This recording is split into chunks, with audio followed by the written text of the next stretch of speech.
grandfather, he also said to me, he said, you saved so many people in your life, but... What are the signs our listeners can actually learn to understand whether they're having a burnout or stress? The issue is when those levels are too high for too long. We're not designed as human bodies to... Age is just a number. Let's make it go backwards. Rewind your biological clock. Brings you real stories, real science, and a younger you. 2 million people are off with sickness absence related to mental health issues, related to work pressures, related to burnout. So this isn't a bottomless bucket. For someone that is struggling to get asleep, what advice do you have for people like that? How is your body designed to work? And if you don't work it the way it's designed to, two interesting things. I know the medical or the drug industry is a massive industry. So did you not feel like you're going against a massive sort of corporation? Hey guys, welcome to Property Investment Blueprint Podcast. In today's podcast, we have Dr. Alka Patel.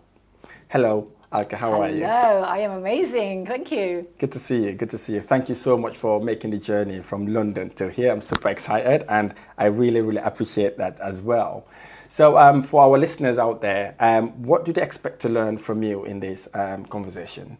Oh, wow. Great question to kick off with. So what is my promise today? Yeah. My promise is that the listeners will be 10 years younger by the end of our conversation than they were at the beginning. Boom. I love that. Fantastic. So before we get to that, what do I need to know Alka?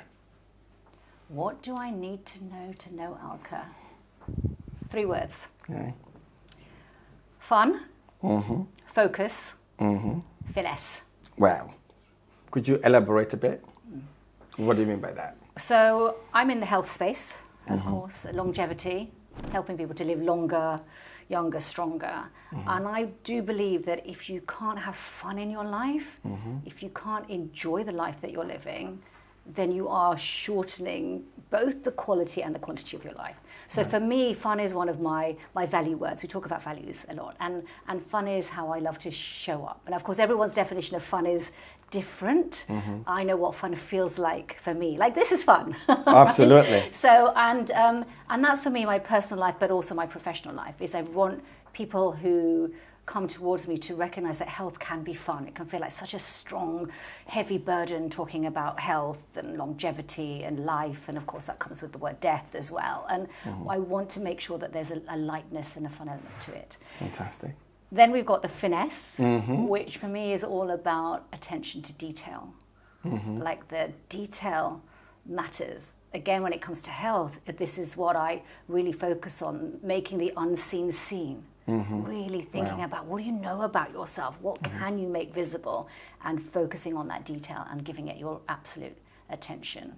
Wow. And then we've got the focus, right? Because it's what you focus on is where your energy is going. And that is what is going to shape how you live out your life, and particularly about your lifestyle, which is something that is very important for me to share. So fun, focus, finesse. There we go. Fantastic. I love that. Look, I would always love to hear or have an insight into people's early lives. So what's your early life like, and what inspired you to pursue a career in what you're doing right now? Early life, gosh, you're taking me back many decades. How far are we going? As long as you can. Yeah, quite. So my childhood, when I look back, was very much around family and fun. Both of those, very extended family. My parents came over from India, and you maybe have heard lots of stories about coming over with little in their pockets and really creating that life. And I looked to my dad and how he did that. And and even to this day, I have huge respect for anybody that is able to emigrate and migrate to another country and resume life there. I don't know that I could do that. I think it's a real challenge. But my parents did that. Wow. And built a business, and my dad was sort of had that entrepreneurial philosophy to life. Businesses in running yes, corner shops as culturally we're aware is the description, but more than that, it was really sort of, he was a real giver. I say was because unfortunately he's passed away now. Maybe we can talk Bless about his soul. that. But my childhood was very much around family. And we used to do things like visit family weekend after weekend. And somehow some of that's got lost in this busy world that we're living in now, that sort of connectivity. But very, very humble beginnings. You know, we lived on top of a shop. I had maybe 5 or 6 different houses that we were living in the first 10 years of my life. I spent my summer holidays playing out on the streets, finding chalk on the floor, creating hopscotch on the pavement. But I remember enjoying all of that. And then the one thing that followed after that for my father particularly was academia and education. So we came from a farming background back in India, and education giving me what he maybe didn't have. He did have education, but here in England it was very, very different. Invested money in that, gave me a private education, which I'm incredibly grateful for sure. And that was important to him, without any pressure on me to be anything or become anything. Again, I know there are a lot of families, and I hear it even now, where there is pressure on the children to become a certain something, to live a certain way. And I never genuinely felt that, except I got praise for the things that I was good at. Wow, beautiful. You know, being a daughter, and obviously your dad doing as an entrepreneur, working and moving different houses, and what impacts did that do to you as a child, moving different houses and moving into different sort of community? I don't remember it with any negativity. You know, as a child, everything is a new experience. But I still remember our first house, because up until then we were living in flats or on top of shops. And moving into our very first house, our home, was wonderful. And my mum is still there. So my childhood home from my first decade, so age 10 onwards, it's still the family home. And so there's lots of wonderful memories. And I think that there's the thing about homes, is it's the memories that you associate with those. And also the sort of the sensory memories. I say this about houses and homes now as well, because again, when I look at things from a lifestyle perspective, it's your environment that really shapes what you do and your actions and your behaviors. And your home is one of those environments that you can shape according to your persona and personality. So I have lovely memories of the homes that I grew up. Fantastic. I love that. So obviously, your dad being an entrepreneur, I would assume he used to work some ridiculous long hours trying to get the business going. And did you ever feel like, oh, I need my dad, or what's my dad going? Did you feel like there wasn't that enough connection because you're so busy trying to build a foundation for you and your siblings or your family? Role modeling is really interesting, isn't it? It's that question is, what do you take from what you see? And do you look at what you get, or do you look at what's missing? And I didn't notice what I was missing, I have to say. But exactly that, you know, waking up at 4 or 5 a.m., running a business, running a shop, we had care homes for the elderly as well, multiple businesses, and running those until late into the night. But we still had time for those moments. I remember, you know, movie nights on Sundays, and I don't know if you've ever watched an Indian movie, but they're 3-hour-long epics. I can tell you that and, I do. And these are times that we would, you know, spend as a family, sitting on the floor, watching the movies, getting the cards out, playing, chatting. So we were certainly doing all of that. And I think the other thing is, because there was lots of family around, there was never this sense of being alone. If my dad wasn't there, my uncle was there. If my mum wasn't there, my auntie was there. If my auntie wasn't there, my mum was there. So there was always this sense that there was no sort of emptiness as such. I was really looked after. In fact, I have to tell you, one of the habits which I got from my childhood, which I really try really hard to break now, because it's not a good one, is I always had breakfast in bed. Really? Yeah. I did. You were spoiled then, aren't you? Every single day, from the age of 10 until I went off to university at 18. My mum would bring me breakfast in bed to wake me up, or my auntie would bring me breakfast in bed. And now, honestly, Rahim, one of the hardest things I find hard to break is eating in bed. I shouldn't even be admitting this, I mean, honestly. But, you know, eating in bed, I guess it's my secret pleasure. Now what I know about lifestyle, longevity, how our gut works, you know, all of that, it's the thing that is important really not to do, and to give your body time to digest and not eat it bad. But the reason I bring this up is because you talk about memories from childhood. We associate what we do with some of those early memories. And so sometimes when I talk to my patients and my clients and they're trying to get rid of habits, we've got to go back to where did this start? You know, your brain is constantly creating neural connections, and some of those are associated with such wonderful memories from your childhood that we have to then look at other ways to change those patterns. Wow, as well. I love that. I love that. Amazing. So looking back then at your father's passing, what impact has that made to your entrepreneurial journey? Yeah, probably the biggest, to be fair. That's had the biggest impact, largely because of the circumstances in which he passed away, and also the part I felt I played in it as well. So maybe I'll just describe a little bit of that to you. So my father, this is now over 20 years, more than that, 30 years ago. Gosh, you know, one doesn't like to count count these things. And he developed an illness for which he needed surgery. And of course, daughter, I was the one that found him the best surgeon, and went out and did that. And off he went for some big, pretty major surgery. And unfortunately, he didn't make it through the surgery. Sorry to hear that. And that was tough because I put him in those hands of that surgeon. And I carried a lot of guilt for that. Plus, on the day of the operation, he told me he didn't want to go ahead with it. Wow. And I thought it was his nerves, and of course naturally nervous, and I really reassured him. So I've carried a lot of that guilt. And unfortunately what's happened is the diagnosis turned out to be wrong as well. Wow. Okay. So what I thought was an operation for a cancer that needed to be removed turned out he didn't even have the cancer. Wow. So again, that doctor side of me, and the trust in the medical system, the trust in myself as being part of that system, got superly corroded for quite some time. My grandfather, in fact, he lived to be 100. My grandfather, he also said to me, he said, you've saved so many people in your life, but you didn't save your dad. And things like that pinch hard, because there was the truth in it, and I wasn't really sort of ready to hear that either. And so I did what a lot of people do when they're trying to manage grief, is get busy.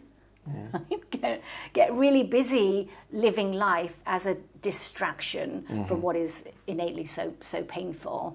And I had 2 young children at the time. I was a partner in a practice, and I allowed myself to get insanely busy being this incredible mom and this incredible doctor and this incredible businesswoman running her practice. And I was the go woman, right? You know, you probably heard the phrase, if you want a job done, ask someone who's busy. Yeah, that was me. Just did it all. Lots of accolades, lots of letters behind my name, lots of job titles, leadership roles, and then of course with the rise, what comes?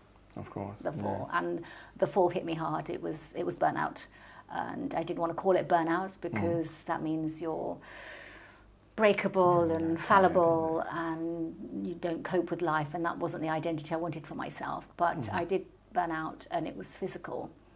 And I was hospitalized with a very high fever, which sounds like it's something that my body should have been able to deal with, but unfortunately it didn't, because I had no resilience, because I never stopped to take care of my body. I literally was caring for my patients so well, and caring for my family so well as well. And I was hospitalized, I was cut open with knives, I had drips and lots of investigations, and we couldn't find out what really was wrong. And then, that sense that, oh, this is it, life ends here. And I wasn't ready for that. I had little children, I wasn't ready to let them go, but I didn't have the strength to continue either, because the energy to just live was so tough then.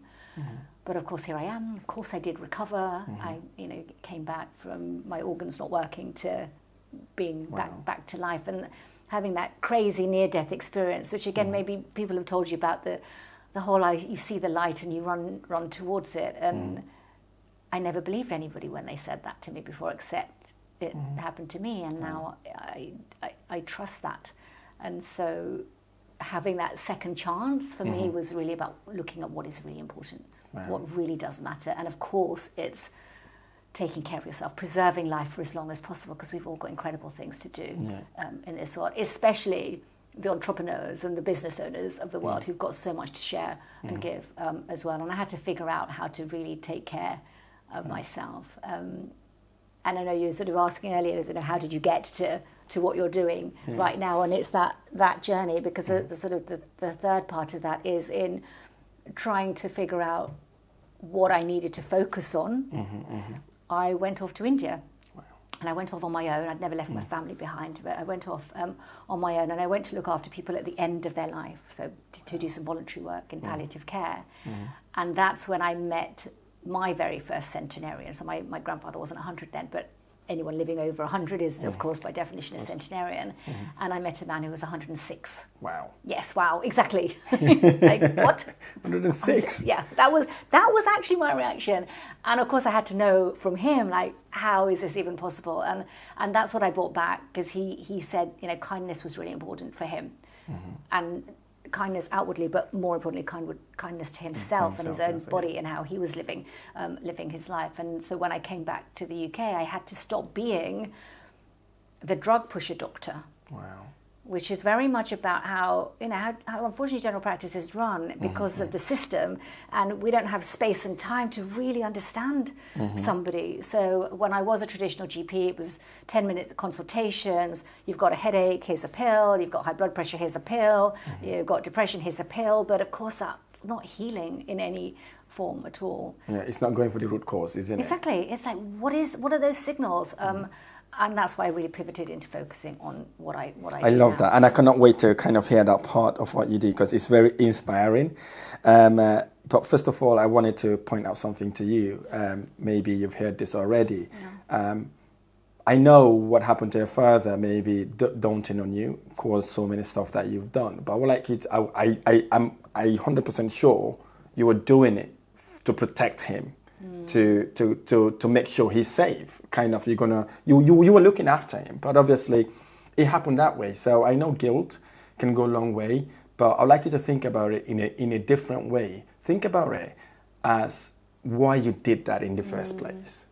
If you did it from a good heart, which I believe is what you did, it wasn't actually the wrong thing to do, because you were trying to protect them. Everybody can protect their father or their parent. You thought that was the best thing for him at that point.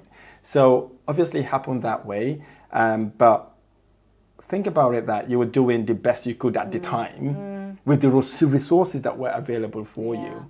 And he ended up being unfortunate, but so all I'm saying is... Guilt is a really interesting emotion, isn't it? Yeah.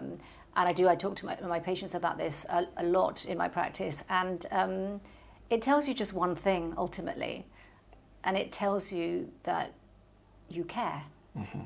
Because if you didn't care, you wouldn't experience guilt. Exactly. People who don't care, but do the things that are unhelpful, hurtful, they don't experience guilt because they don't care. So guilt is that expression of love and care. And thank you for revisiting that, because I think that is just so important, and so many people carry that as an emotion. And you're right, it's you make the right decision you can at that moment in time with all the information that you have. And yes, we can look back and think, if only, but you didn't have if only then, you had what you had then, the present. So well done for actually taking the leap, because we wouldn't have known what the outcome would be, isn't it? So thanks for sharing that with us. Oh, sorry for interrupting this video. I just wanted to draw your attention to a guide I've just created. This guide is for you if you're looking to start and scale in property investment, and you've got questions that you want to ask in order to start your property investment. This guide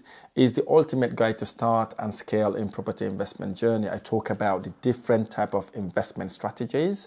I also discuss the 11 ways you can raise finance to make any property no money down deals, and the type of properties to buy in order to generate a serious return in your investment.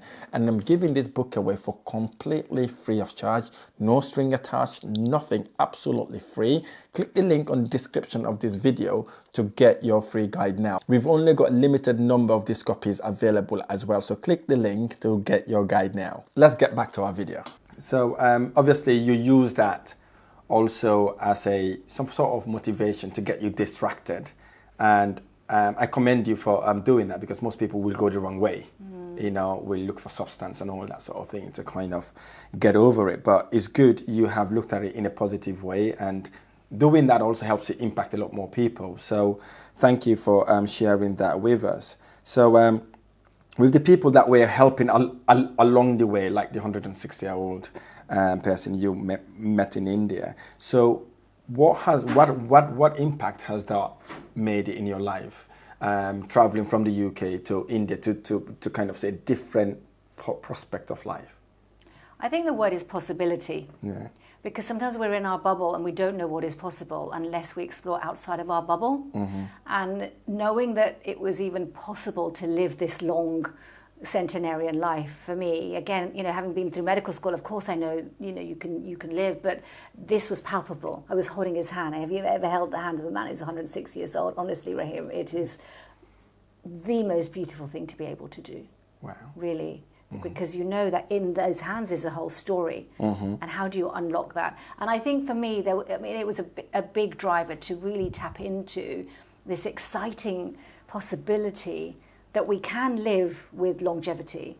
I mean, and there's a lot of definitions here, and you know, maybe we can get into what does it mean? What does longevity mean? What's lifespan? What's life expectancy? You know, what even is all of that? But that driver for me was centered around this lifelong fascination I've had with the body, of course, which is why I became a doctor and got integrated into the science of it. But really unraveling more and more about what we don't know that we can now know more about. And I think the biggest thing is also, I've always been, as a doctor, you know, I don't know if you've had experiences with your GP, but you tend to go and offload everything. And when I was that very young doctor, I used to love that. Tell me everything, pour it onto my lap, and I will fix it all for you and hand you back health. Yeah. And I loved doing that. But it made me in control of your health. And what I recognized after my travels and, you know, real period of reflection is that that's not what's important. What's important is you have control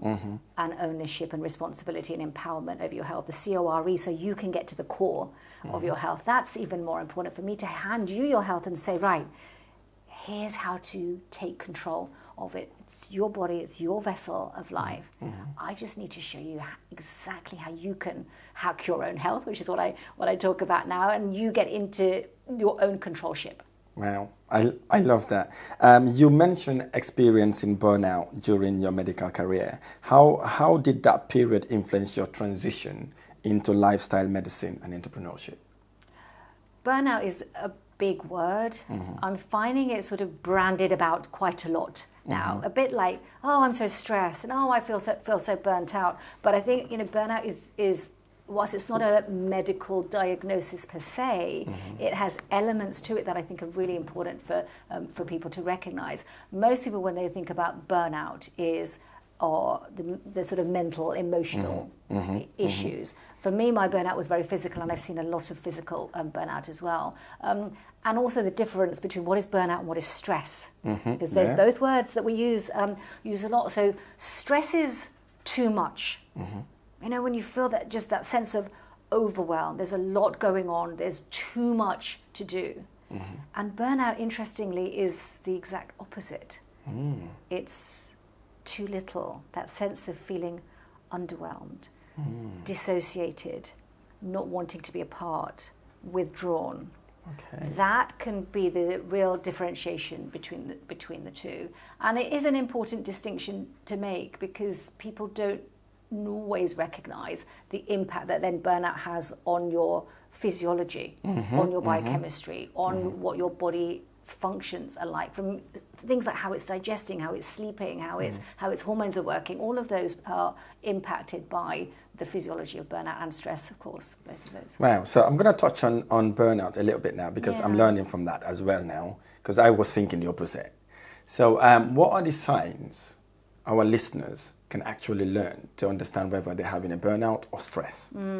Yeah, no, that's a really good question. So stress, many of us will have experienced by not actually by feeling stressed, but the physiology of stress. So if you think about when last time you exercised was, maybe you ran outside or got on a treadmill, so your heart rate's going up, your palms are getting sweaty, you're sweating, there's this sense of kind of, on edge, that kind of pressure feeling as well. That is a stress symptom as such. And sometimes you can get the feel good from it. Stress doesn't always feel negative because you've got your hormone cortisol, and cortisol is like your va-va-voom hormone. It's your get up and go. It's a little bit like switching that ignition on your car, and it gives you that initial go. You need good levels of cortisol hormone to give you that motivation and that get up and go. The issue is when those levels are too high for too long. We're not designed as human bodies to manage that load of high levels of cortisol and adrenaline continuously. Our bodies are designed to oscillate. Our bodies are designed to work with what's called your circadian rhythm. So the light, the 24-hour clock, all of our cells have clocks. All of our organs have clocks. In fact, we have seasonal clocks as well, but we don't pay homage to those because we work the 9 to 5 and the 5 to 9, and we do it continuously. And entrepreneurs listening will go, 9 to 5? What is that? I don't have that. This is something in the past. This is continuous, right? Exactly, right? I work in my sleep. Right. We must talk about sleep, especially for the for that entrepreneurial go life as well. So I think it's again, paying homage to really understanding how is your body designed to work, and if you don't work it the way it's designed to, what are the risks of that? So your natural cortisol levels should come down gradually through the day, and I test this. So in my longevity practice, I look after a lot of entrepreneurs, Rahim, lots, and I see when it comes to stress, the most horrific stress curves. Except if I ask you, hey, do you feel stressed? We're like, no. No, I'm passionate. I love my work. I love what I do. It's part of who I am. Entrepreneurs do not feel stress, or at least they don't say they feel stress, but your body physiologically mounts a stress response. So you can feel as passionate as you want about what you're doing and the imprint that you're leaving and the legacy that you're creating and the difference you're making in the world. Great. But make sure that your body feels the same passion as well. And that's super, super important, because the stress curves that I see are like this and then crash. Okay. And that may not catch up with you now because we feel impervious as business owners. Look at me, I can do it all. But what you do this decade sets you up for the next decade. Wow. And the next decade. And unfortunately, we're living in this now society where we want the rewards now and we want to feel the pain now. And if we don't feel the rewards now, we move on. If we don't feel the pain now, we don't shift. But the pain comes later.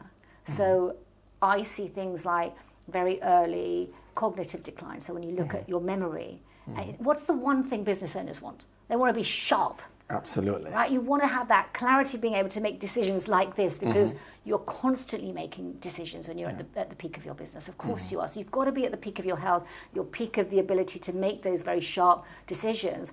And you can't do that if you haven't given yourself that oscillation. Right. And so you start to see, and even in your 30s, 40s, you're going to see that decline, let alone the disease and the diagnosis that you don't want, that's there silently, it's whispering. And unless you look for it, unless you're testing for it, unless you're giving awareness of yourself to it, it's going to show up as that heart attack. And what is that going to mean for your business? Wow, right? Crazy. So oscillation for our listeners or viewers, what does oscillation means? Right, okay, oscillation is the ebb and flow. So if you're going in one direction, go, to every reaction. If you go back to physics at school, to every reaction there is an equal and opposite reaction. Right? Okay, yeah. So if you're go up, you've got to have a come down, right? And if you don't allow that natural oscillation, that ebb and flow, just look at the waves, right? There's a tide, and we're the same in our bodies, but we don't allow ourselves to do that. We sacrifice sleep, so we're constantly awake when we should be sleeping, right? Sending those last emails after midnight, doing that one more proposal before you go to bed, watching TV so you can have your downtime with all the blue light. There's so much that we do. We don't allow ourselves to do the opposite of digestion. I talked about me eating in bed. Sorry about that, but you've got to not do that because you're meant to go into rest and digest mode. Your sympathetic, stressful nervous system needs to be able to turn into a parasympathetic, peaceful nervous system as you sleep. And if you've just had that last slither of chocolate before you've got into bed or in bed, or if you've eaten late into the night and you've then tried to go straight to sleep, you're not allowing your body to then repair itself. Same with the brain. It washes itself out at nighttime when you're sleeping. And if you don't allow yourself to have that quality and quantity of sleep, then you're not allowing all that repair to happen. So oscillation, what I get a lot of my clients to do is focus on time out. So that really means every year, every quarter, every month, every week, every day, every hour, what are you doing to oscillate? What are you doing for that opposite response to allow your body to reset? And maybe I'll ask you, like, how, in the hour, every hour, what do you do to reset? Good question. So that was one of my questions here, right? Asked you first. Yeah, entrepreneurs. Most entrepreneurs out there, I would say doctors, lawyers, or accountants, but mainly entrepreneurs. If they're not doing anything, they find it really boring, right? I'm one of those. Yeah. I cannot just sit and not do anything, like what you said, relax and all that sort of thing. But I do get my sleep, don't get me wrong. I go to bed about 7:30, 9 o'clock I'm in bed sleeping. I get minimum of 7 to 8 hours to sleep. But I'm one of those that I always like to do something else. I always like to thrive. I want something that puts me on my toes, right? I know it might sound a bit controversial to what you're saying, obviously, but how do I really oscillate? That's a good question, actually. Yeah. And it's not I don't easy think to I do it answer, often. right? No. Because you're not bringing it into your conscious awareness. And also, there's a belief that you've got here that I'm hearing, which is doing nothing is passive. It's me not thriving. It's me not being active. It's me not doing anything. But really, again, I'm going to go back to the brain because it's beautiful. It's amazing. We have a network in our brain called the default mode network. And that is a network that only comes alive when you do nothing. So do you ever have shower thoughts? Yeah, all the time. Right, I know. We need to invent somewhere of capturing shower thoughts because Exactly what I was thinking about today. Right. Look, I got all my ideas in the toilet. Yeah, exactly. Literally, all my things comes in the toilet. Right? Like, sometimes, is there a way that I can have a screen in my shower because I hate having bath? I got a shower where I can write any ideas that comes to me, right? Because I keep getting ideas in the toilet. I'm thinking, why do I have to have the ideas here where I'm not close to my phone? So number one, we've got to invent this thing because there's a big need for it. There's a gap in the market. We have to be able to do that. So this is the next business idea for us, okay? Yeah, but the question, why does this happen to me in the shower, is exactly that. Because that is the one place where you are doing nothing apart from letting the water drop on your back. And therefore you're allowing yourself to drop into that creative mode, into that innovative mode. And that default mode network then wakes up and gives you your best ideas. So it's not about doing nothing. It's about, again, saying, of course my brain is always active. Even when I'm sleeping, it's active. Otherwise I'd be in a coma and wouldn't wake up the next day. So think of not doing anything as a very active thing that you're doing. Be proactive about do nothing. Wow. And I went to another level with this. And there was another period a few years ago where life got noisy. You know, if you just feel there's just like so much coming at you, and it says, okay, I just need some headspace to think clearly. So I had a calling, just like when I went to India, and I had a calling to go. I had this sense that I needed to go into the mountains of Spain. So I went into the mountains of Andalusia. Beautiful. Alone. It was beautiful, beyond beautiful. And I went alone, and for 7 days, not a word came out of my mouth. No way. 7 days of silence. Yeah. Not saying a word. Not a word. And I'm a speaker. You're a speaker. We speak, right? Nothing. Not a word came out of my mouth for 7 whole days. And number one, for me, that took a lot of courage to do, of course. And number two, I didn't even know if it was possible. So I'm still thinking, is it really possible? Challenging yourself to do that was incredible. But I discovered some incredible things in those 7 days of silence, and really was allowed myself to become more self-aware. I didn't need a watch to tell me it was time to eat. I could allow myself to hear the signals in my own body telling me. I didn't need to know what time to wake up. It was the sun. And I learned what my body clock was like. I fell in love. Like, I was in awe of just nature and what was around me. And I asked myself internal questions that you never get to fully answer in this noisy world that we live in. So I would encourage everybody listening to have 7 days of silence. And your listeners including are probably, myself. right, but you'll probably go, 7 days I'm not doing that. Especially when you've got social media. Right, exactly. Yeah, well, I turned it all off. The phone is a huge distractor now. It is. If you can't do 7 days, can you do 7 minutes? 7 minutes in your day of silence to allow yourself to not do nothing, but just allow yourself to be and see what comes. And if you can't do 7 minutes, I do this thing which I call my time-based biohacks, and I'm sure I'll share more of those. But I recognize that business owners, entrepreneurs, they wear busy as their label, it's their badge, and of course, yes, you are busy. So my time-based biohacks do not allow you to use time as your excuse. So what I would encourage people to do is my first hack, is do the 770. So what that is, the 770 is 7 seconds of silence every 70 minutes. You can do that. I know you have 7 seconds. Of course. Try it. Good, I'll try that. See what happens. I'll try that. Beautiful, beautiful. I like that. So what I've also started doing, obviously this was after Ramadan, I started doing a bit of meditation as well. Transcending meditation. Right. So I've picked that up recently. That has actually helped me as well. So what I do before I go to bed, I wind myself down, start thinking about, like, forgetting about everything, pretend nothing exists. And you kind of start hearing stuff within your organs itself. You can hear yourself breathe. You can feel all the sensories around your body. That has helped me a lot because I'm literally turning everything off. Yeah. Just focusing in my mind, on my forehead, thinking about within me, basically. That has helped me a lot, actually. It calms me down, but also helped me start being a bit innovative. So you're absolutely right. Being quiet for 7 seconds. Interesting, isn't it? Because people think you've got to go and sit under a tree for 4 hours in order to meditate. Yeah. And you absolutely don't. You've shown that. You can do it in the moment as well. And meditation is more about self-awareness.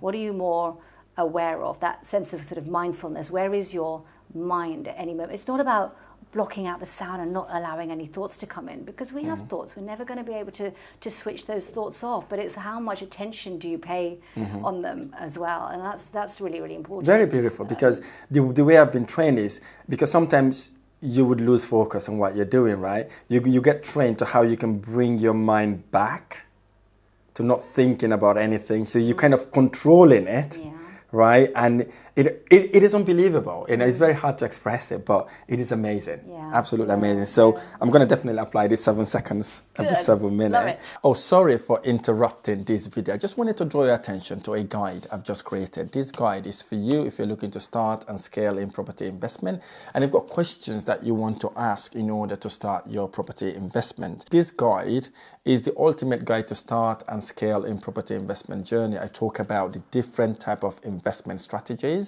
I also discuss the 11 ways you can raise finance to make any property no money down deals, and the type of properties to buy in order to generate a serious return in your investment. And I'm giving this book away for completely free of charge, no string attached, nothing, absolutely free. Click the link on the description of this video to get your free guide now. We've only got a limited number of these copies available as well, so click the link to get your guide now. Let's get back to our video. What you're doing is absolutely amazing, going through all this, knowing all this stuff. But what motivates you to develop the lifestyle first method and health hacking code? What motivates me to do that? Oh, the difference that I see.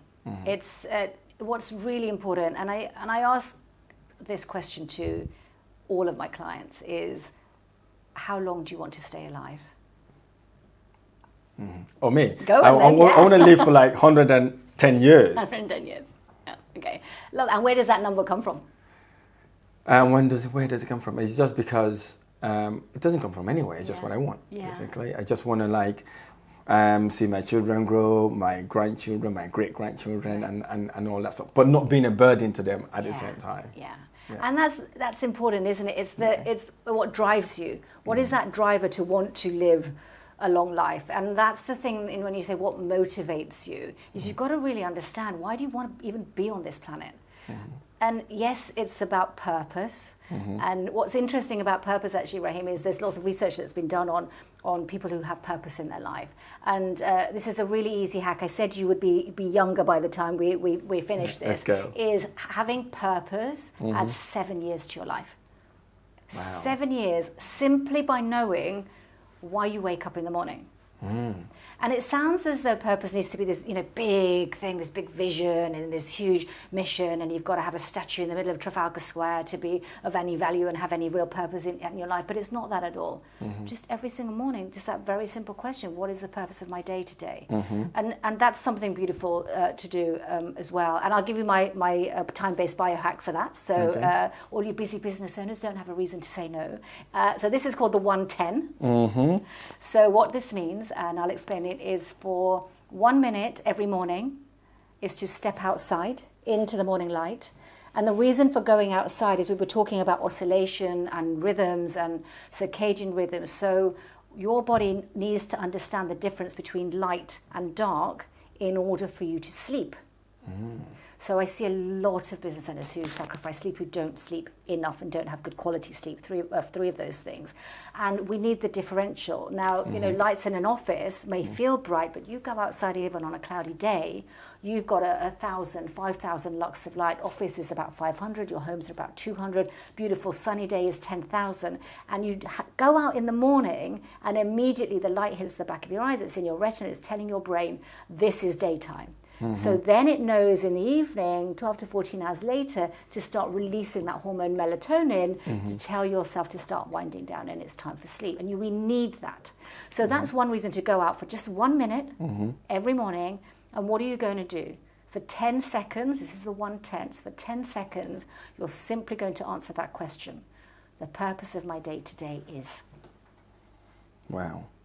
I'm taking note here like crazy. Yes, we're going to do this. We can do this. We do this a lot in my Million Hour Club. So I run an online members club where all the members have set their aspiration for how long they want to live, which is why I asked you.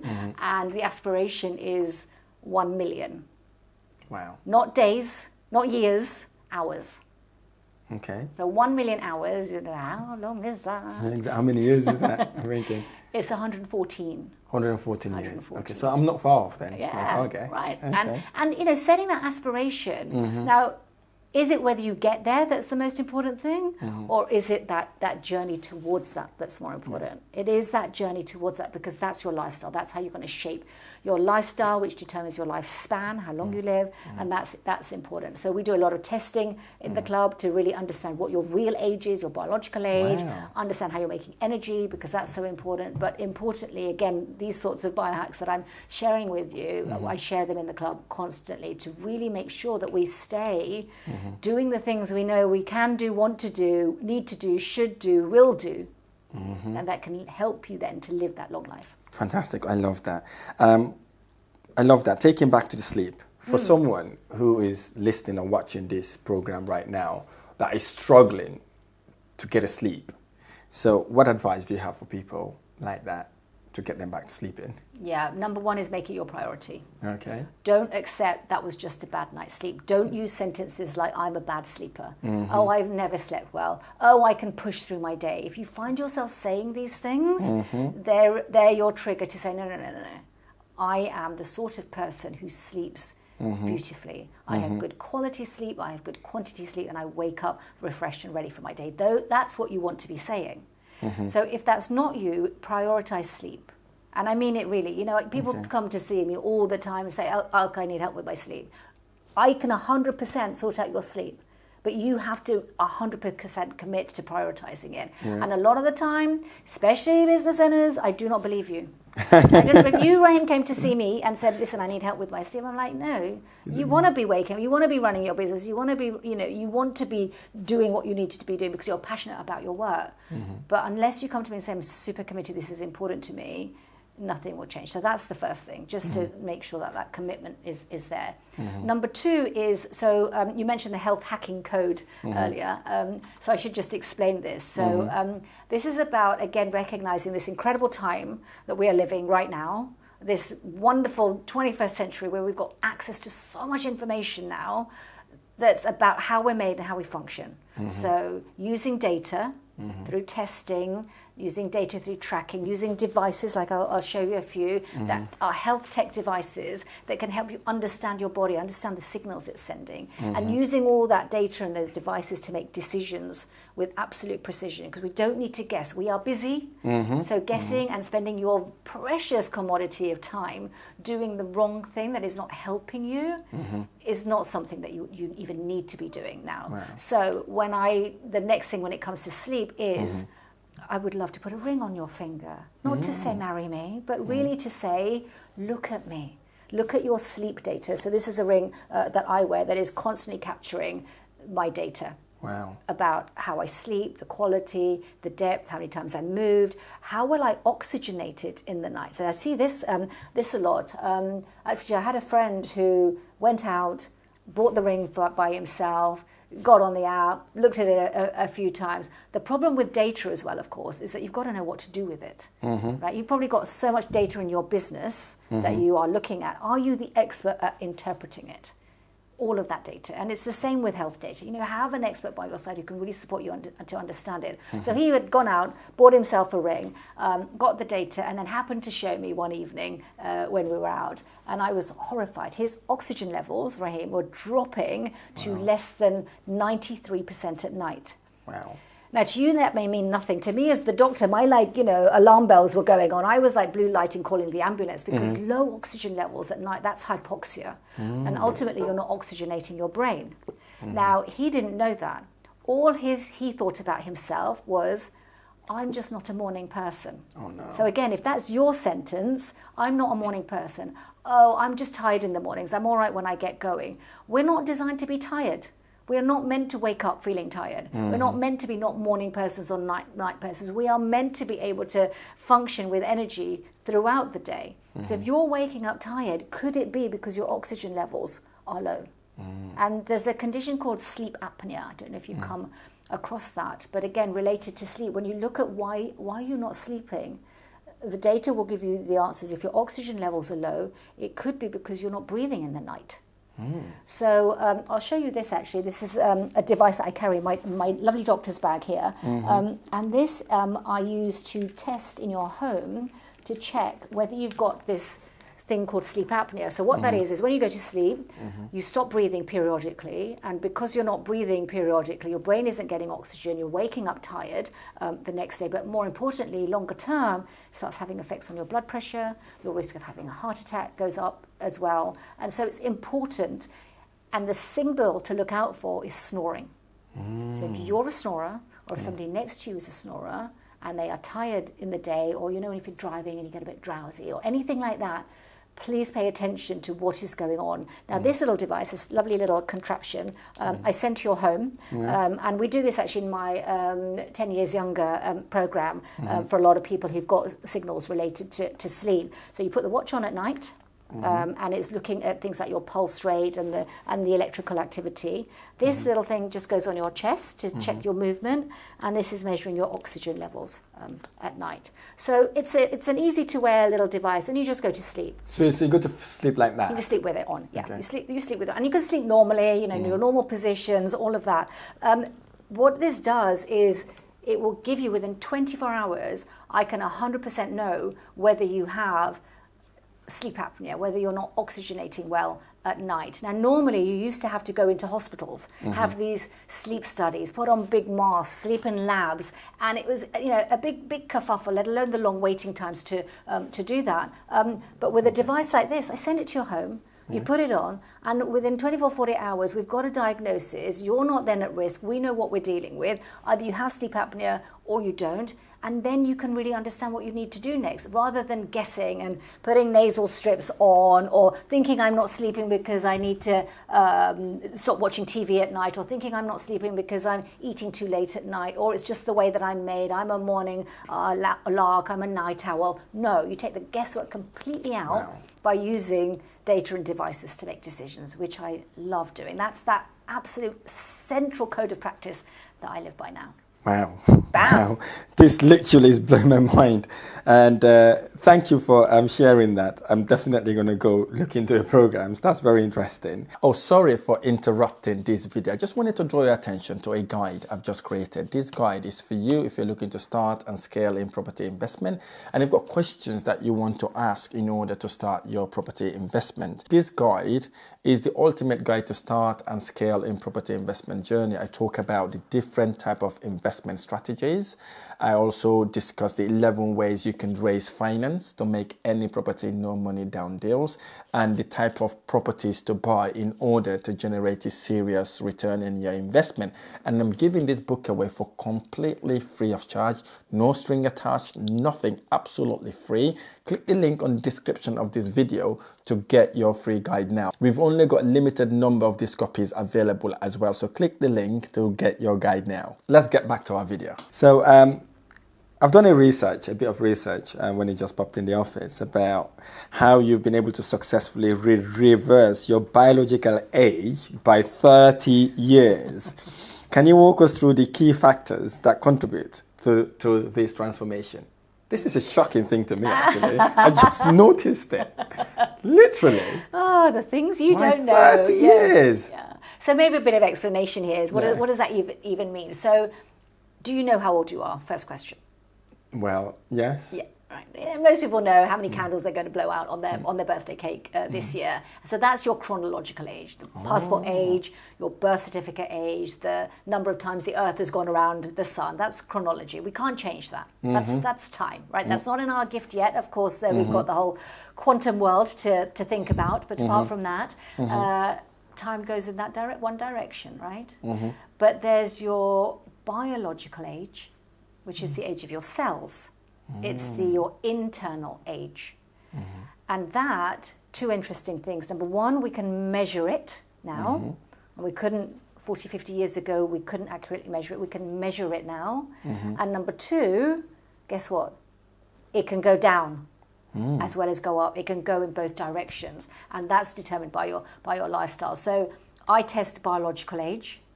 And use that to then focus on your lifestyle and understand what are you doing in your lifestyle that's supporting that biological age, and what are you doing that's harming it, that's making it accelerate. Because we can accelerate aging really very easily in the world that we're living in now. We talked about stress already. Stress speeds up aging. So there's 12 hallmarks of aging. So when you look at a sort of molecular, biological perspective, there's 12 big hallmarks, 12 processes that we now know occur. And one of those is inflammation in your body. So if you are under this stress continuously, or passion, as we like to call it, or busyness continuously, you're mounting an inflammatory response in your body. And then that overactivates your immune system. And then that triggers what's called inflammaging. You're speeding up aging. And what you want to do is, of course, be able to reverse that. So that's really, really important to know. And there's lots of things that you can do to reverse aging. It comes back to lifestyle. How you're eating, how you're moving, how you're sleeping, how you're connecting. So, for example, if you look at something like exercise, the big words out there is exercise is great for you. Do more exercise. Exercise is good for you. And yes, 100% it is. You know, your muscles are an organ. Now they're a metabolic organ. They are mopping up sugar from your blood. They've got a huge amount of function. And it's really, really important to support your muscles and exercise. But you've got to hit that Goldilocks spot when it comes to aging. Because too much of a good thing is not a good thing. So not too much, not too little. Because again, back to what we talked about right at the beginning, is when you are exercising, you're mounting a stress response. And so long as you're giving yourself enough recovery, great. Some people don't. And then that very thing that's meant to be beneficial for you then creates inflammation in your body and speeds up aging. So how do you know? Exactly, that's what I was going to say. How do you know? Or how would you be able to reverse it? Yeah, how do you know? So again, you've got to measure. And again, in the Million Hour Club, we measure biological age. Guess how often? Maybe every 6 months. 114, every 114 days, because a million hours is 114 days, so yes. we measure that. But again, there's lots of other physiological parameters you can look at to understand longevity. So one of those is grip strength. Are you a gym goer? Yes, literally 5 days a week. Wow, okay, well, we might need to talk about that. Where's your rest and recovery? Oh, I forgot you don't do any rest or recovery. Go. Okay. But so I do 5 days a week, and I rest in the evenings. Yeah. Okay. So grip strength is a really strong predictor of longevity. So again, if you want to be reversing your biological age, if you want to be making sure that you're biologically stronger and younger, you want to be making sure that your grip strength is strong. Big correlation between that and longevity. And of course I carry my grip strength machine in my bag, I hope. Yes, it's here. Look, you are ready for this, huh? I know. So this is one that I use in clinic. In fact, we could probably check yours now. Let's do this. Let's set you up. And Rahim, how old are you? Let's set your age. I'm 34. 34 years young. Wonderful. Okay. So all we need to do now is for you to, ideally standing up. I don't know if we'll catch it on the cameras, but you can sit and do it if you want. Look, I can even kneel down. I don't mind. Yeah, let's do that. Let's do that. All right. So what I want you to do is hold it and then just squeeze as hard as you can. Squeeze. Go. Stop. Let's see what the numbers come up as. 53.5. That is that's a good number. Is it? So what I want to do is put this on a chart which looks at your value against age and sex. So there are graphs which then determine where is this at in that distribution. And of course what you want to do is be optimizing this, because there's a big correlation between your grip strength, as I said, and how likely you are to be alive in the next 10, 20 years. And the important thing is to maintain that and to build on that. And I also, of course, I have a set of grip strengtheners here that I brought with me. So you want to be strengthening your grip. And one way to do it is to use grip strengtheners to do that. I mean, you'll find that easy. That's a really easy way. Then they go up 5 kilograms, 10 kilograms, 20 kilograms. But again, can you create a habit of doing that on a daily basis to ensure that you are doing what you can for longevity, to live a long life? Because it's all about the actions you take. Why do people call them stress? Why do people call it stress relief? Why do they call it stress relief? That is a good point. What are you doing in that moment of release? There is a release. When you squeeze a stress ball and then you have that release. So it's not in the squeeze because you're increasing stress. It's going to be in the release when you've got that. Again, back to ebb and flow, right? The up and down. That's going to be why. I'm learning like crazy here. So do this, right? Next time you go to your doctor, ask your doctor, what's in your doctor's bag? And if they don't bring out these amazing gizmos and gadgets like I do, maybe you want to find a different doctor. Yeah, absolutely. So today, actually, I was talking to my wife. She had a GP's appointment yesterday. She went there hoping that the doctor would help her out. And then all the doctor was doing is Googling stuff. Then she goes like, I could have done the same. Right, so I can understand that. I'm telling you now, most doctors don't have what you have, what you've got in your bag there. It's a tough gig as a GP, and there's a reason that I switched away from this kind of very conventional way of looking at medicine to really wanting people to be exceptional in their lives. And what people need is space and time. You have to really understand people. I spent a good part of my early career not knowing that, and even the question that you asked me, what motivates you, what drives you. If I knew that about my patients, and I gave them a diagnosis of diabetes, and I said to you, what do you want it, first of all? And they were like, no. And I said, okay, what's driving you and motivating you to not have it? That would have changed their behavior. But giving you a prescription for a medication and then saying, just exercise more, Rahim, you're not going to go and do that. So that sense of what's important to you, what matters to you, maybe this is what your wife wanted to be asked and to be heard and to talk about is, why has she come? What's important to her? What does she need to do? What can she do? How can you work together? And it's really hard in a 10-minute consultation. And I don't believe any doctor wants to practice medicine like that. It's the system that we're in. But, we can all make a shift and make a change and do things differently. Yeah, I love that. I know you are a GP. So you talked about transitioning from the medication drugs that you normally, when you go to a GP, you tell them what your problem is. Well, guess what? They give you a prescription. So you've been a doctor, a GP that literally been trained to actually do that. How were you able to transition in, or what kind of convinced you or motivated you to transition from giving people drugs to actually go into what you're doing now?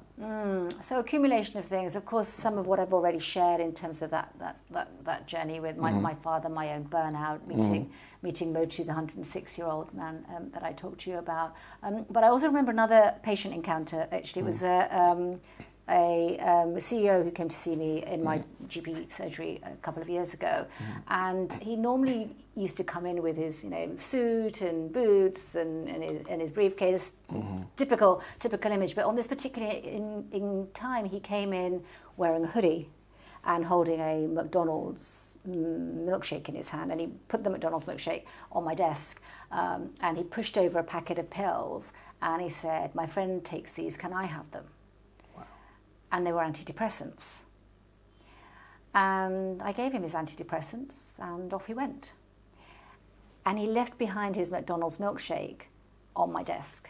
And it was there staring at me the rest of the day. And I didn't think too much of it. And as I was going home, I just looked at it, and again I thought, well, what have I just done today? And what I'd done is I'd been practicing McDonald's-style medicine, right?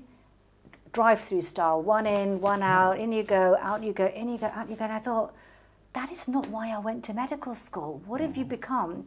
And I remember leaving my consulting room, and I went straight to my practice manager's desk, and I said, and I was leaning against it, and I said, I'm done. Wow. And that was my decision to not practice traditional medicine in that sense. Of course, I'm still a GP. Of course, I can still prescribe. Of course, I still do. I use all of those incredible skills, but I add another whole layer to exactly what your wife was craving for, which is, how can you support me? Yeah. Right? And she walked out without getting any support, basically. So, wow. So, obviously, this is going against the norm. I know the medical or the drug industry is a massive industry. They campaign about to get people taking drugs all the time. Even now they've got a pill that you take to get slim and all that sort of thing, and people are getting side effects and all that sort of thing. So it's like going against corporations kind of things. So did you not feel like you're going against a massive sort of corporation, because it's like you've been trained to do this and now all of a sudden you're moving away from that? Did you not kind of feel that sense of being a bit worried about that? Oh, of course. Any decision to go against the tide takes a lot of courage, takes a lot of humility, takes a lot of being able to listen to the naysayers and think to yourself, yes, but I want to do things differently, and having that conviction and that self-belief and that strong desire and motivation. And you can't stick at that unless you have all of that in place. And in the beginning it was my colleagues for sure, and almost me wanting to hide what I was doing from them, because I didn't want to hear any critique. I didn't want people to think, what is she doing? Why is she not sticking to the rules? But it's not about sticking to the rules. I do, and I know them, and I know what's safe and what isn't. But I also recognized where we weren't meeting needs. And it's not about me being anti anything. It's more about timing. So when you take a drug first approach, a pharmaceutical first approach, you miss out on everything else, because that becomes the quick fix, but it doesn't become the lasting fix. And that's the difference. So, of course, I prescribe when I need to. Okay. Of course, I fully understand medication and use it when I need to. Is it the first thing I will tell you about? No. Very, very rarely. No, it isn't, because it's lifestyle first, right? It's looking at how you are styling your life that is going to have the biggest determinant on your lifespan. And maybe here, like just to kind of clarify what some of these definitions are in terms of lifespan. So that is the length of your life. So think quantity, Then you have healthspan, which is how healthy those years are. So here, think quality. What is that? The quality of those years. And then I have a third word, which I call youth span. And your youth span is how vibrant those years are, how energized and vitalized those years are. And we need the intersection of all three. You want a long life, a long lifespan. You want a healthy life where all those years are healthy and not deteriorating. And you want that vibrancy of your youth. Wow. And that is what longevity is. It's the actions that you take that enable all of that to happen. And it's very much about the actions you take. Health is not a verb. Health is a verb. No, health is not a noun. Health is a verb. And I said this in my TEDx talks. We've got to be activators of our own health. We cannot be a passive recipient of health and just expect to keep that and sustain it. It's not a status, it's a skill. It's the wonderful things that you have agency over doing in your day-to-day that's important. I love that. I just wanted to bring you back a little bit about your core system, CORE. Oh, yes. Right. Would you be able to talk us through how one could implement the CORE system? Yeah, so it's really sort of abbreviations for having control, ownership, responsibility, and empowerment over your health. And it goes back to what I use, data devices to make decisions with precision. But it's the philosophy of it really is what is getting to the core of your health all about? Who is in control of your health? Do you feel that you're in charge? Is it the pharmaceutical industry that's in charge? Is it the food industry that's in charge? You know, you walk into a supermarket now, is it food or is it some kind of science experiment that you're eating that we think is food, we call food, right? What does real food really look like? How are you nourishing your body? So really thinking about what is in my control. Is every fork you put in your mouth under your control?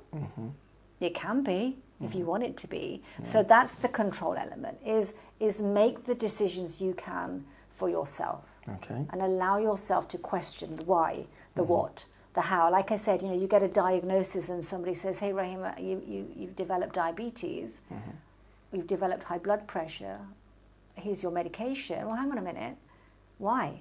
Exactly. Right? And if your doctor can't answer why, and most of the time you hear, oh, it's genetic. Oh, it's just one of those things, we call it essential hypertension. No, there is an underlying reason for it, and you have to decide, I want to have control over my high blood pressure. I don't want it anymore, and I'm going to be in charge. And that is about owning your health as well. Okay. And that's the ownership part. And what I find a lot of the time is people do want to disown their health.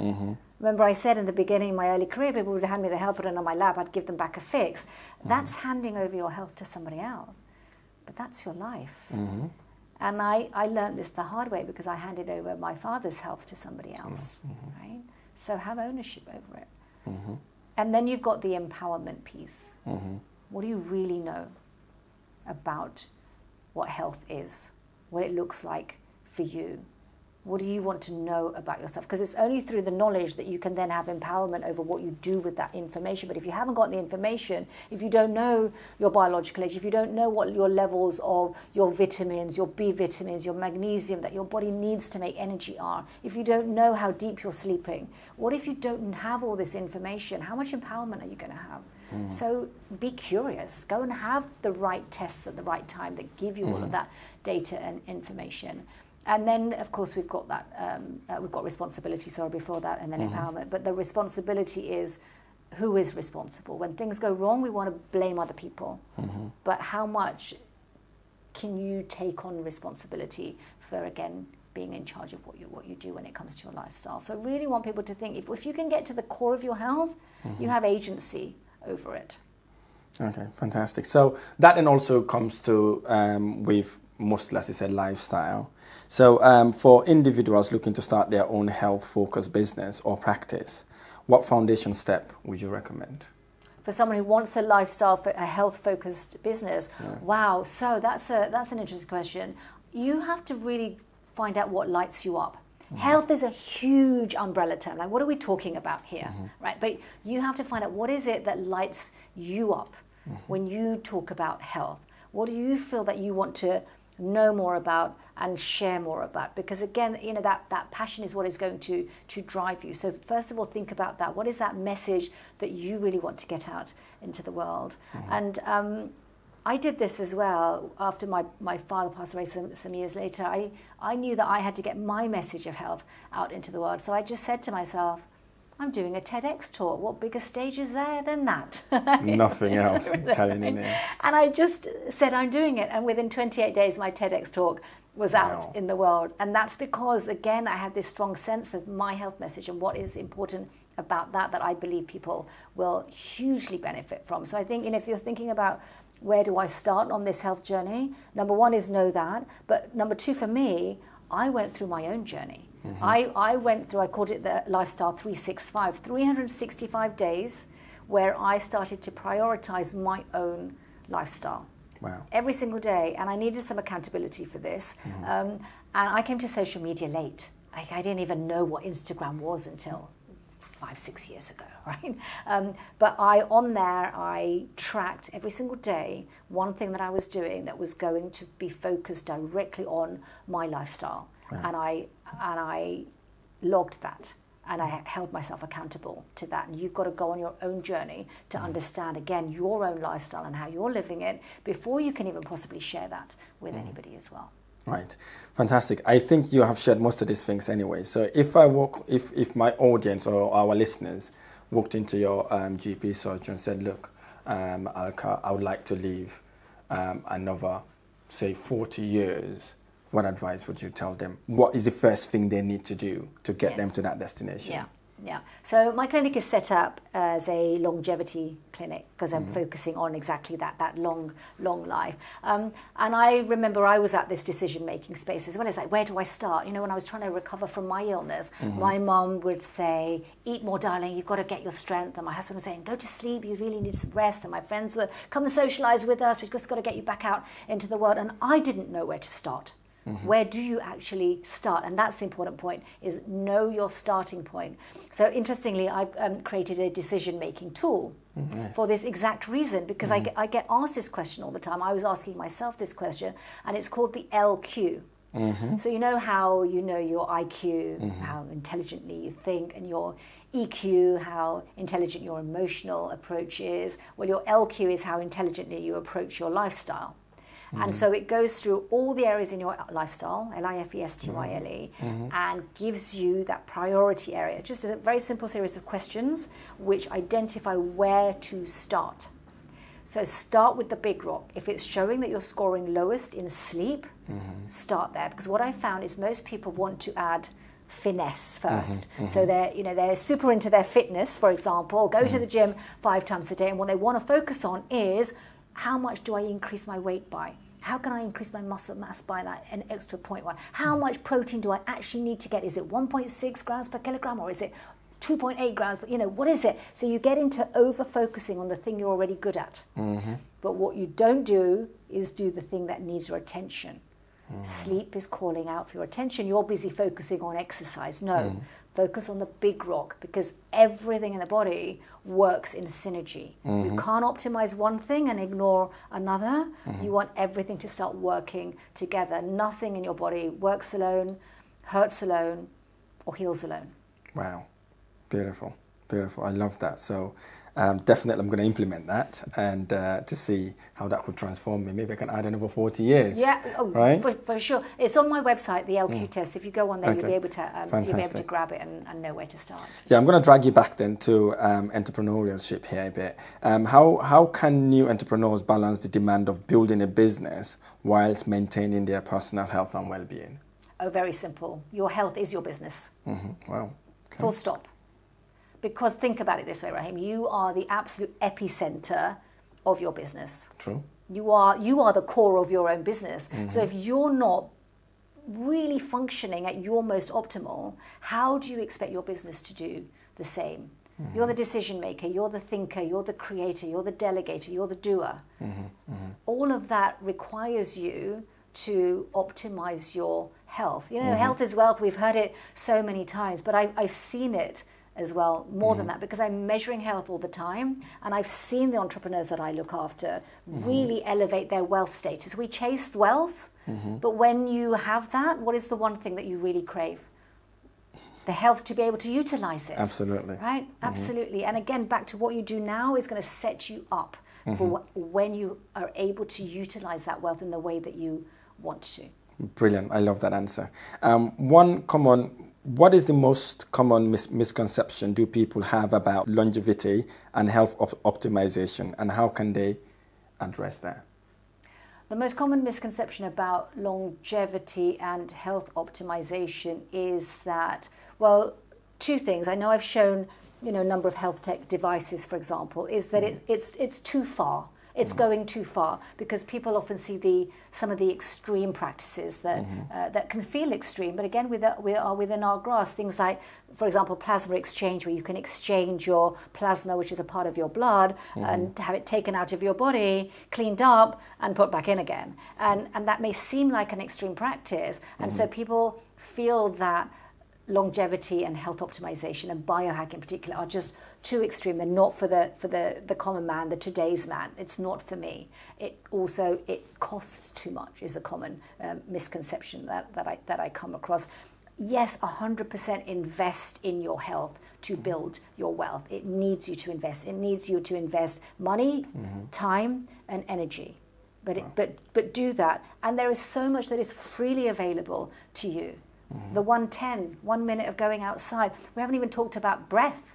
Right? I'll give you one more biohack. Okay, give me one more. The 660. Good. Right, do this. Write that down. 660. So magic number here is 6.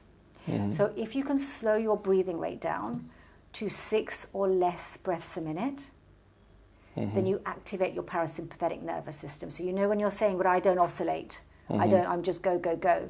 This is for you, Rahim, okay? The 660. So just 60 seconds of slowing your breathing rate down to 6 breaths or less a minute. How do I practice that? Let's practice it. Okay, so we're now going to do the 660, which is very simply slowing your breathing rate down to 6 or less breaths a minute, and you just need to do that for 60 seconds. Okay. And you are immediately back to core, you're immediately in control. And what you're in control of is your nervous system. Most people think they can't control your nervous system. Yes, you can through your breath. So we're going to breathe in for 4 and out for 6. 4 seconds and then 6 seconds. Yeah, and we just need to do this 6 times. So we'll do it a couple of times, and we'll let the audience carry on afterwards as well. So ready? Okay, so we're going to go in for 1, 2, 3, 4, and out 6, 5, 4, 3, 2, 1. And again, 2, 3, 4, and out 5, 4, 3, 2, 1. And just in your own time.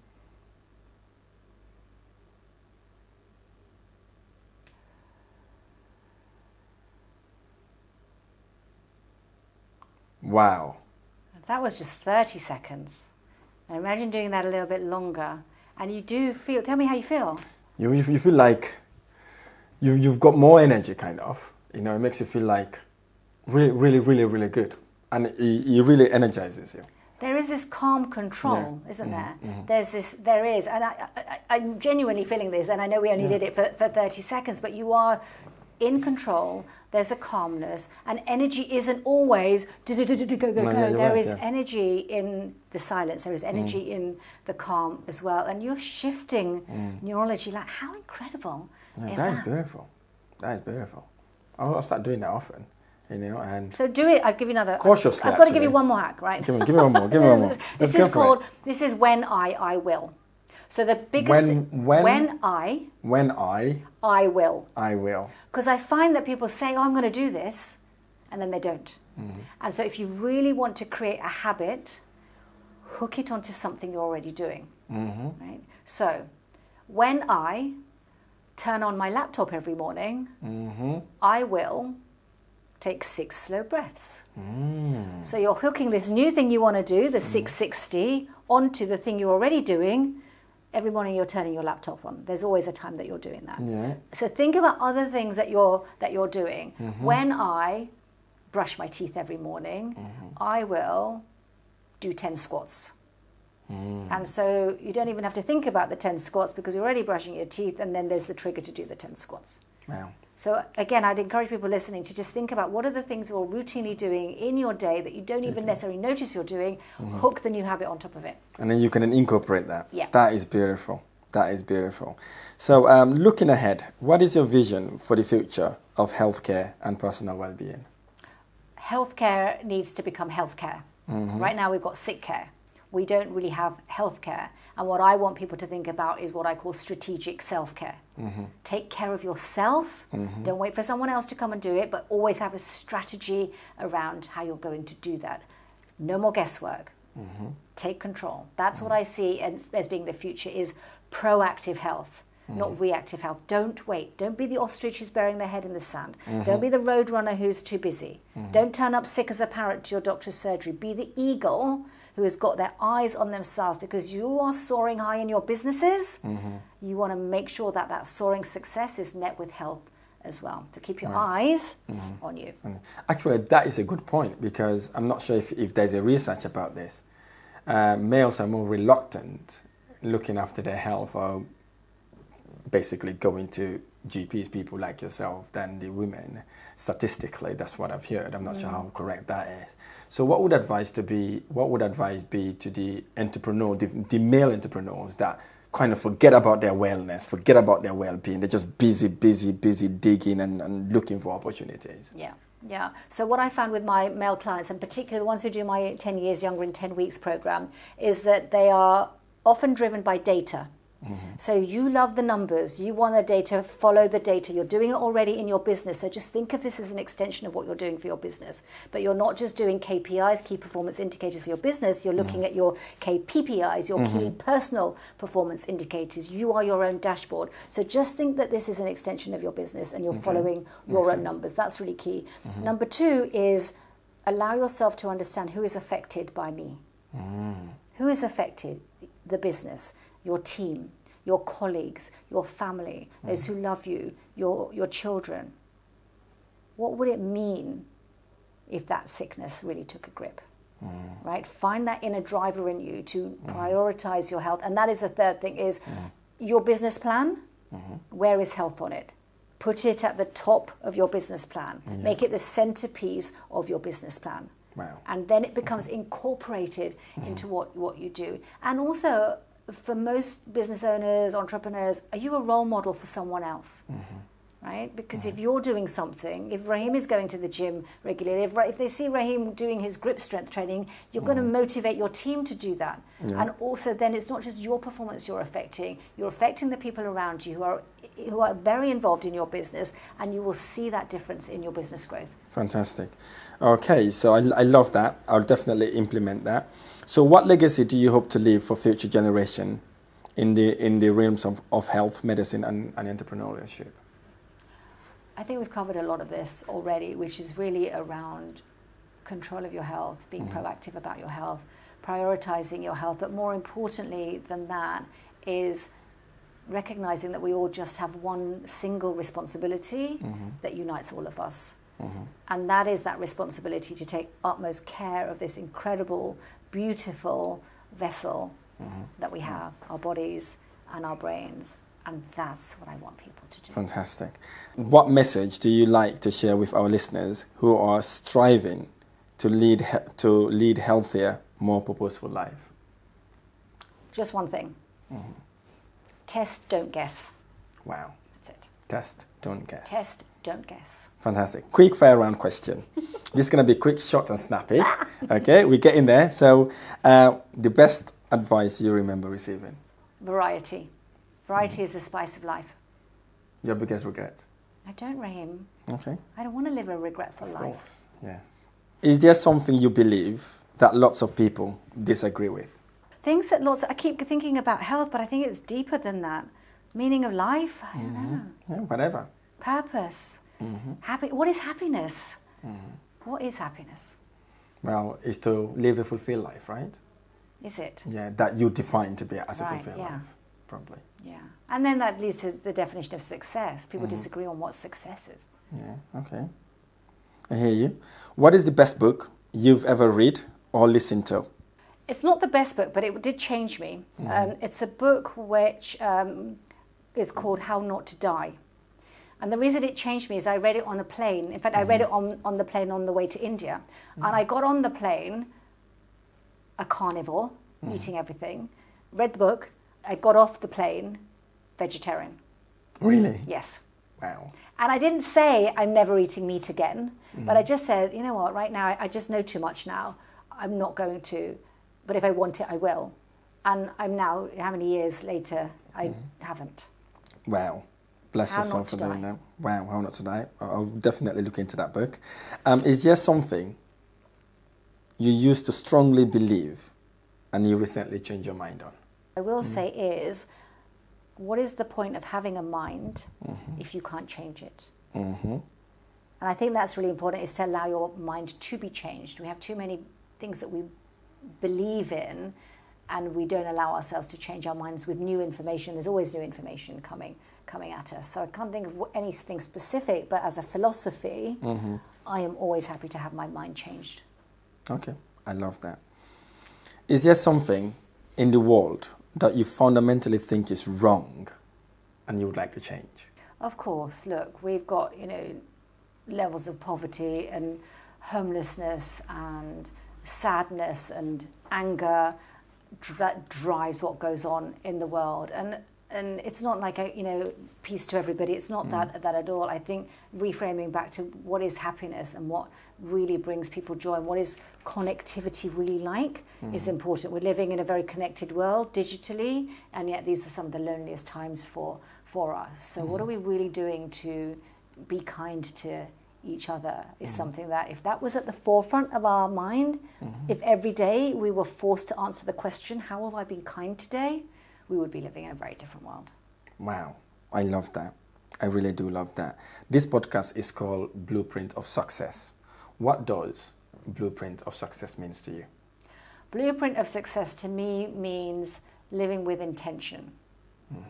Setting your intention for the day and truly recognizing what it is that you value and allowing yourself to show up with those values. I call it flavor and savor. So flavor your day with your values. Sprinkle yourself into the day.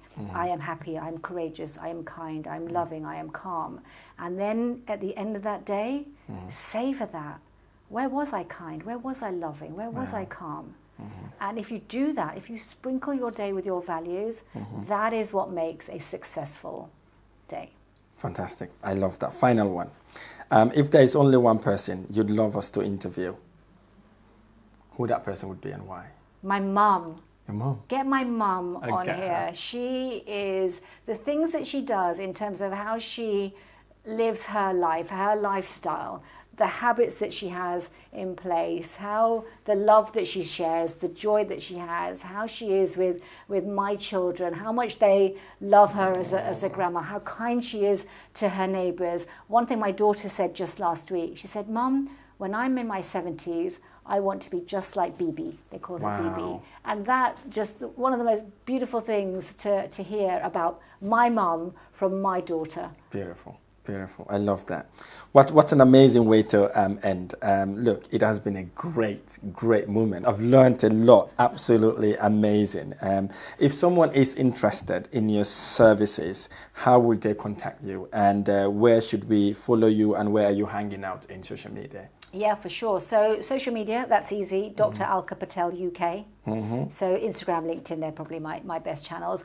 Go and have a look at my website. There's lots and lots of lovely stuff on there as well. So you'll find everything that we've talked about on there, the Million Hour Club, 10 years younger in 10 weeks. Who wouldn't want to be 10 years younger in 10 weeks, right? Everybody wants that. Seriously. So yeah, my website, which is my name, dralkapatel.com. Those are going to be the easiest. And that LQ test that I mentioned, if you really want to find what is your sweet spot for where to get started on making those lifestyle shifts that are going to really determine what that longevity is going to look like for you, take that little test on there as well, and you'll get lots of resources from that as well. Fantastic. So what we'll do, we'll leave those links on the description below as well. So Perfect. For anyone who's listening or watching could click on those and obviously go to that website. So thank you so much, Alka. You have been an inspiration to me, and I've really learned a lot.